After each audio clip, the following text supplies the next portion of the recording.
சங்கீதம் அதிகாரம் 37. பொல்லாதவர்களை குறித்து எரிச்சல் அடையாதே, நியாயக்கேடு செய்கிறவர்கள் மேல் பொறாமை கொள்ளாதே.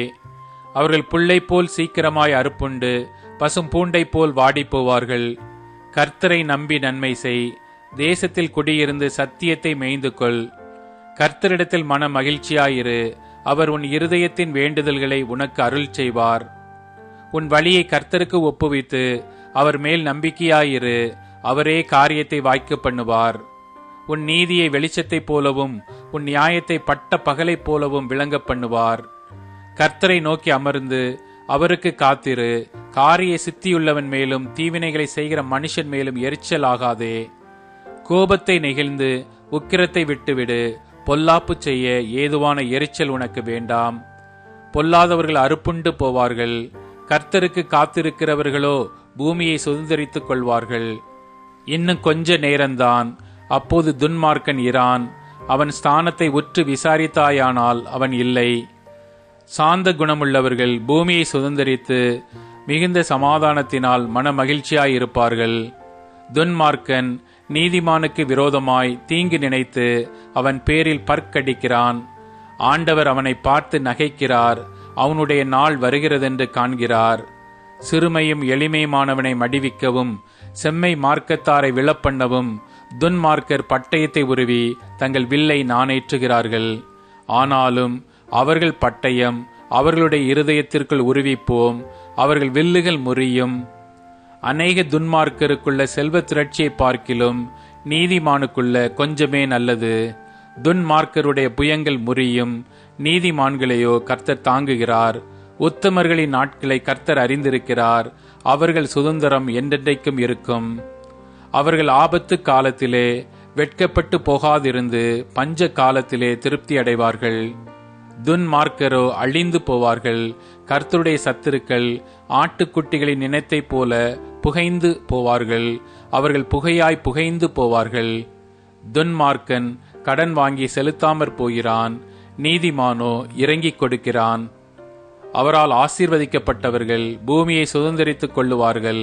அவரால் சபிக்கப்பட்டவர்களோ அறுப்புண்டு போவார்கள். நல்ல மனுஷனுடைய நடைகள் கர்த்தரால் உறுதிப்படும். அவனுடைய வழியின் மேல் அவர் பிரியமாயிருக்கிறார். அவன் விழுந்தாலும் தள்ளுண்டு போவதில்லை. கர்த்தர் தமது கையினால் அவனை தாங்குகிறார். நான் இளைஞனாயிருந்தேன், முதிர் வயது உள்ளவனும் ஆனேன். ஆனாலும் நீதிமான் கைவிடப்பட்டதையும் அவன் சந்ததி அப்பத்துக்கு இறந்து திரிகிறதையும் நான் காணவில்லை.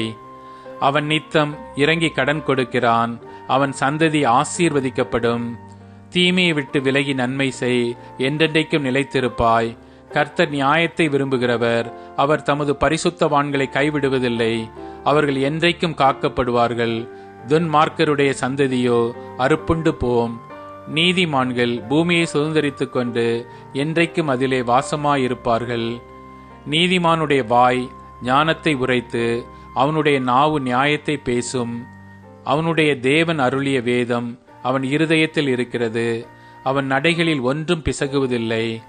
துன்மார்க்கன் நீதிமான் மேல் கண் வைத்து அவனை கொல்ல வகை தேடுகிறான். கர்த்தரோ அவனை இவன் கையில் விடுவதில்லை. அவன் நியாயம் விசாரிக்கப்படுகையில் அவனை ஆக்கினைக்குள்ளாக தீர்ப்பதும் இல்லை. நீ கர்த்தருக்கு காத்திருந்து அவருடைய வழியை கைக்கொள். அப்பொழுது நீ பூமியை சுதந்தரித்துக் கொள்வதற்கு அவர் உன்னை உயர்த்துவார். துன்மார்க்கர் அறுப்புண்டு போவதை நீ காண்பாய். கொடிய பலவந்தனான ஒரு துன்மார்க்கனை கண்டேன். அவன் தனக்கேற்ற நிலத்தில் முளைத்திருக்கிற பச்சை மரத்தைப் போல் தலைத்தவனாயிருந்தான். ஆனாலும் அவன் ஒளிந்து போனான். பாருங்கள், அவன் இல்லை. அவனை தேடினேன், அவன் காணப்படவில்லை. நீ உத்தமனை நோக்கி செம்மையானவனை பார்த்திரு. அந்த மனுஷனுடைய முடிவு சமாதானம். அக்கிரமக்காரர் ஏகமாய் அழிக்கப்படுவார்கள். அறுப்புண்டு போவதே துன்மார்க்கரின் முடிவு. நீதிமான்களுடைய இரட்சிப்பு கர்த்தரால் வரும்.